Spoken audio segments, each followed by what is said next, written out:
My name is John Melby, and I've always been interested in aviation. I got to thank my dad for that.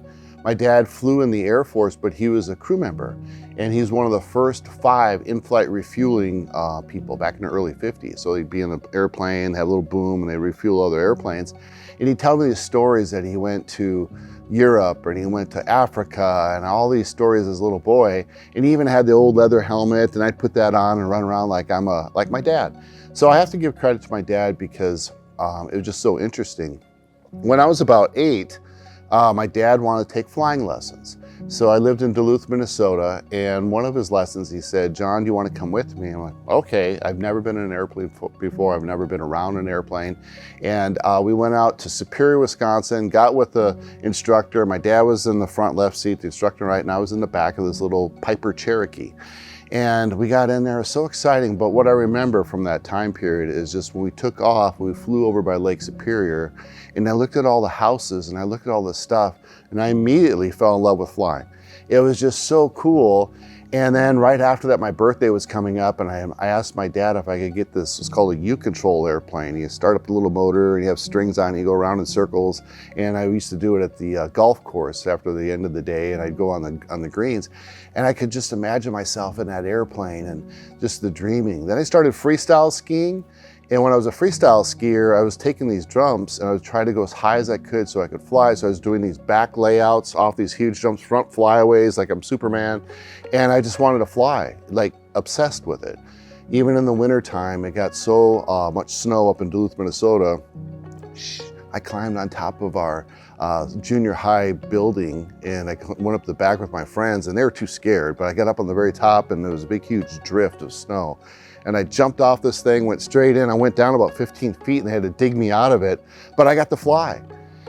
But when I lived in Duluth, Minnesota, my dad lost his job, and he's trying to find something else, and he said, well, we got to move, and we're going to move down to Arizona. And I was a skier, playing hockey, doing all this stuff. I had all my friends that I grew up with, and I'm like, okay, at 15 years old, we moved to Arizona. We moved to Arizona. There's nothing really to do here. My dad felt bad, and he found that there's a glider port, a place where you can go learn how to fly gliders. And he took me out to Maricopa, Arizona, and I went for a ride in a glider. I sat with the instructor. I remember his last name was Fox for whatever reason. And he said, "You have really good hands." And I'd never flown before. And I said, "Well, thanks, but I don't know what that means." But we went out flying, and I just fell in love with it. I got a job working as a bag boy. And after I got this job, I saved enough money in 2 months. Before my 16th birthday, I rode my bicycle from Tempe, Arizona, 45 miles in the middle of July. And it was 110 degrees. I went early in the morning, and I rode my bicycle out there, and I went and spent the weekend, and I got my solo in 8 flights. Usually it takes 20. And it's not a matter how many, it's just whether you can do it or not. And I soloed in 8 flights. And I knew at that point that this passion of aviation was also aligned with my skill level to be able to do it. So that's how I started with flying. And the rest of the story is when I was 19, I went in the Air Force, and I had a car, a Camaro, a 76 Camaro that was really expensive, and I had a girl that I was dating. She was expensive and the car was expensive. So I broke up with the girl, but she bought my car. So I got rid of those 2 things and ended up buying a Cessna 150, which is a 2-seat training plane with a friend of mine. It was a 1976 Cessna, and I bought it in 1981, and I bought it for $7,600. That's how cheap it was.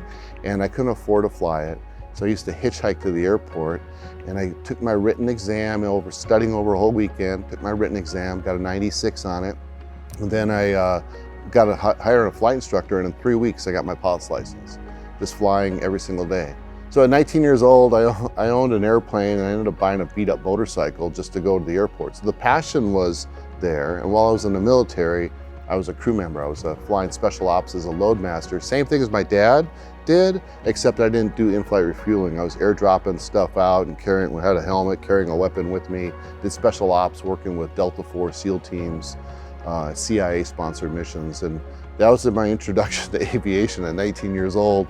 And I fell in love with it, absolutely fell in love with it. Thanks for watching, and if you want to learn more about how to be a FearBoss, you can subscribe here on YouTube, and follow us on social media. We'd love to have you join us at fearboss.com. Join up today.